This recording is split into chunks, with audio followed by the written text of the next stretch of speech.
Yes welcome to my channel. ఎస్ఎస్సిజిఎల్కి సిహెచ్ఎస్ఎల్కి ఎంటీఎస్కి ఉపయోగపడే క్వశ్చన్ చూద్దాము. అదే అలిగేషన్ అండ్ మిక్చర్స్ టాపిక్లో నుంచి చూద్దాము. ఇక్కడ వచ్చేసి a 40 litres of mixture contains 25% of alcohol and 75% of water. If 10 litres of water are added to the mixture, the percentage of alcohol in new mixture అని అడిగాడు.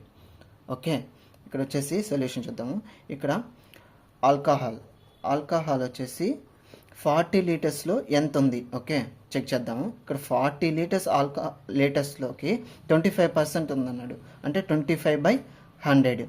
25 1s 25 4s 4 1s 4 10s అంటే 10 litres of alcohol అనేది ఉంది. Okay, అదేవిధంగా 40 లీటర్స్లో 75% of water అని అన్నాడు. అంటే అప్పుడు వచ్చేసి 40 లీటర్స్లో 75% అన్నాడు. 75/100. 25 3s 25 4s 4 1s 4 10s అంటే 10 × 3 వచ్చేసి 30 లీటర్స్. 30 లీటర్స్ ఆఫ్ వాటర్ ఉంది. ఓకే, ఇప్పుడు ఇది వచ్చేసి 10 లీటర్స్ 30 లీటర్స్. ఇది టోటల్ మిక్చర్ అంతా. ఈ టోటల్ మిక్చర్ వచ్చేసి 40 లీటర్స్. టోటల్ మిక్చర్ వచ్చేసి 40 లీటర్స్. అయితే ఈ టోటల్ మిక్చర్కి if 10 litres of water are added to the mixture అన్నాడు. అంటే ఈ మిక్చర్కి 10 లీటర్స్ ఆఫ్ వాటర్ యాడ్ చేశారు అన్నాడు. అంటే 40 + 10 వచ్చేసి 50. అంటే ఇది న్యూ మిక్చర్కి వచ్చేసి 50 లీటర్స్. Okay, 50 litres.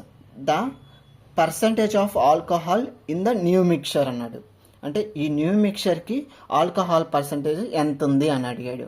అంటే ఇప్పుడు ఆల్కహాల్ వచ్చేసి 10. ఓకే, ఆల్కహాల్ వచ్చేసి 10 బై న్యూ మిక్చర్ అన్నారు కాబట్టి 50 × 100. × 100 అనేది పర్సంటేజ్ అడిగారు కాబట్టి × 100 అనేసాం. 50 1s 50 2s 10 × 2 వచ్చేసి 20%.